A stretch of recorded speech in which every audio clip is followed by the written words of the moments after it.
mag-aaway silang dalawa. Kaya ayan oh, silip siya. Uwe. Ang isog ay puno na daw yan. So yung iba niyan, oo, ganun. Siyempre, pagka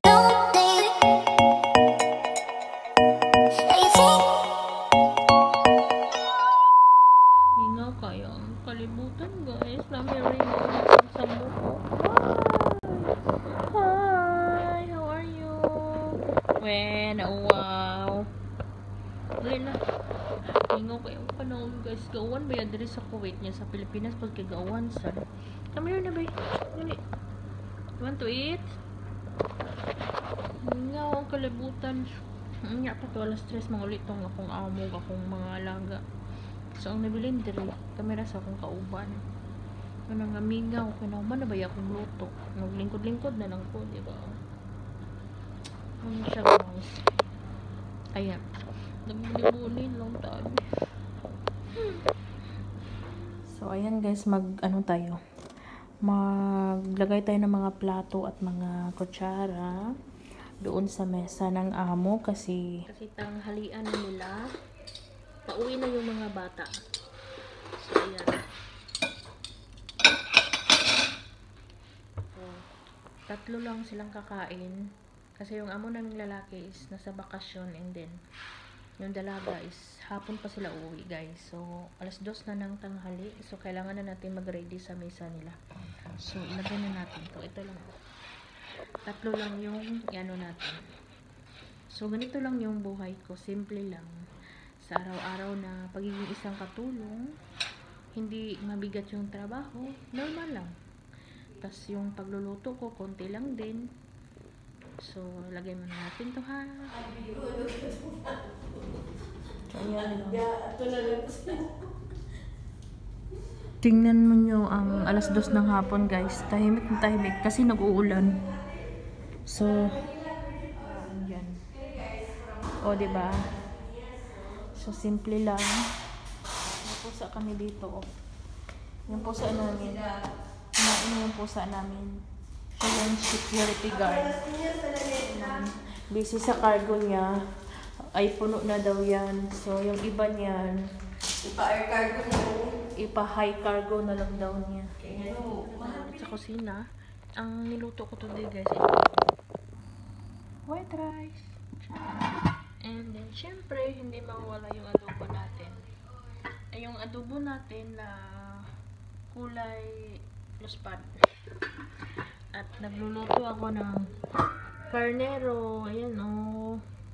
Parang ano sa atin yung kaldereta na may okra. Yung karne nila dito na carnero, yung laham ang tawag nila. So ayun guys, nandito na naman yung pusa namin. Oh. Alam nyo, gusto niyang silip-silip dyan kasi meron kasing pusa doon sa labas na babae. Ito siyang pusa namin, is lalaki to. Nakuratan ko. Lalaki to siya guys. And gusto niyang lumabas doon kasi makipagharutan siya. Tapos maya mag-aaway silang dalawa. Kaya ayan oh, silip siya. Uwe. Ang isog-isog mo ha. So, ang oras is mag-alas 2:30 na. Alas 3 pa naman yun sila uwi guys. So, kanina pala, tumawag ako sa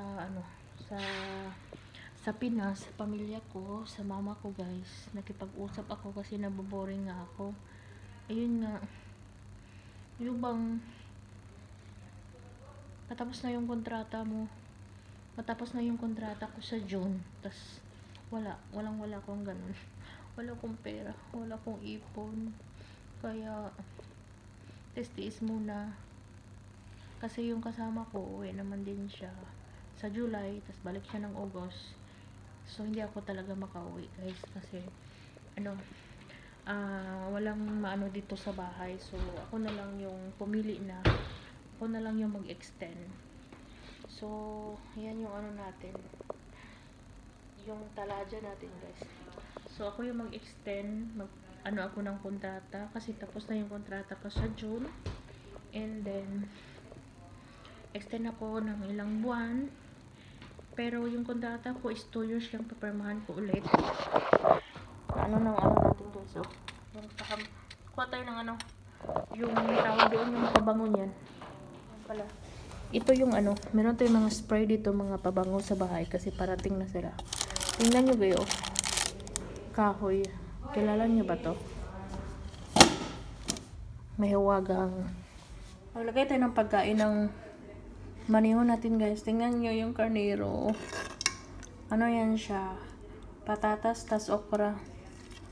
So, lagyan natin siya ng pagkain. Ito sa kanya. Yung ribs. Gustong gusto pa naman niya to guys. Yung pagkain na to.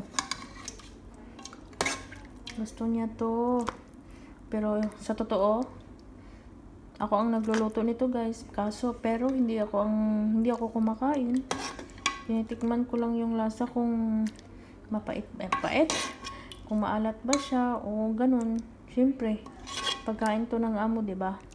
Kailangan nating anuhin. O 'di ba? Meron siyang lemon. May lemon siya, dry lemon. Ayan, gustong-gusto to ng amo namin guys. Minsan lang naman sila kumakain ng ganito. O, diba? Sarap to. Sabi nila, para daw baboy din.